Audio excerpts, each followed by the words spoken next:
मुग पिठा एठी रेडी हो जाइए। पाड़ी कदली गोटे कांदी संक्रांति पई पचा होता। भोग कर सारी जी बुकई भाविली शिरणी करमी, कारण बाड़ी कदली रे शिरणी टेस्टा भी भल होता है। आ सफिशिएंट कदली जो पणाटा भी बहलिया होता है।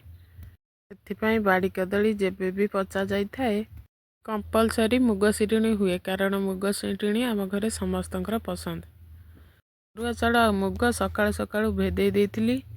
3 ରୁ 4 घंटा भेदिला परे ताकु बाटी देई टा सुजी पानमौरी खाइबा सोडा आ स्वाद अनुसार लुण ताकु पकई दे भलसे गोलई देली। गोलैबार अध घंटा पर ठीक अटा पिठा परी मुग पिठा को तैयारी करवा।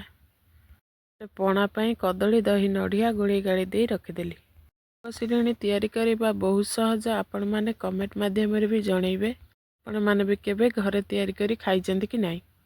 पिठा तैयारी कर सारी ताकु सांगे सांगे जमा भी काटबेनी, ताकु किछि समय पई ठंडा हवा पई रखिदेबे, कारण सेटा बहुत गरम थाए आ हाथ फुटुका हबार चांस बेसी थाए।